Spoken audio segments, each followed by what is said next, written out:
Has it ever come to your mind that sometimes you realize it or not, you have hurt your mother's feeling with your words? Or you are too busy with your own world until you forget to spend time with your beloved mother? I'm Evelyn from SISINGAMANGARAJA. I would like to invite all of you here to think over how you treat your mom with a story of mine. It is a legend that is almost similar to the story of Malin Kunda, but in different version, entitled The Crying Story. Sometimes in the distant past, in a hill far away from the countryside, there lived a poor widow with her daughter named Darby. Darby was very beautiful.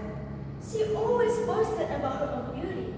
However, her beauty did not represent her attitude at all. She was very lazy and never helped her mother with the chores. In addition of being lazy, she was also very spoiled.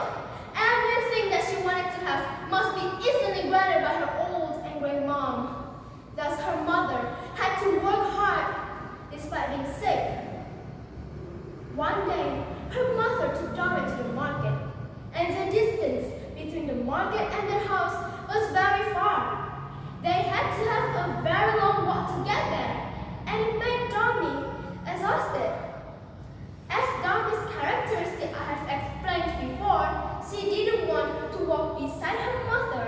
She walked ahead of her instead, while her mother walked behind her, carrying a shopping basket and dressed very untidily. This seems to be like the queen and her maid.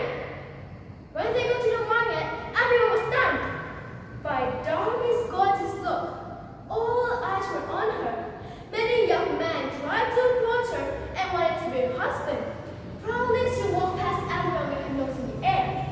However, it was not only her appearance that got their attention, but also the old lady that walked behind her.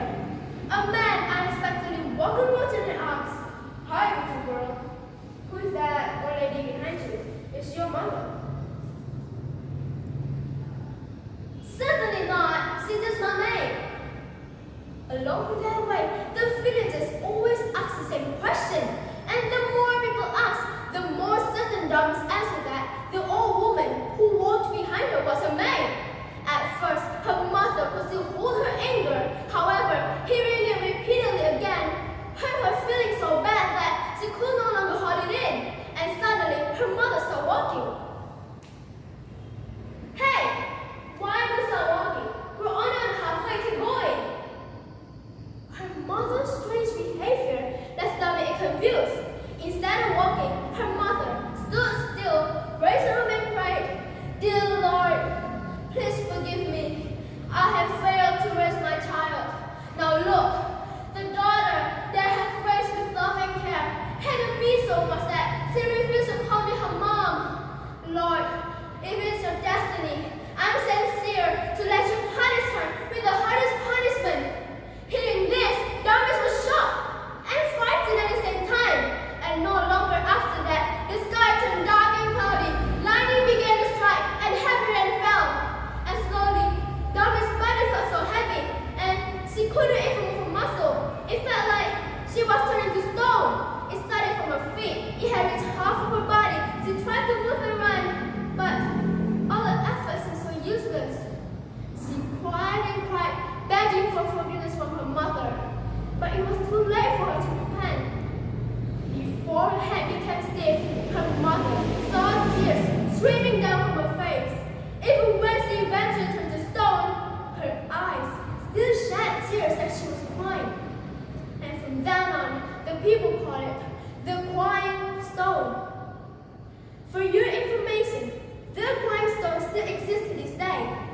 Although the original story was from West Borneo, but the stone can be found in the tourism area of Nathasa, or the foot of the mountain. Local residents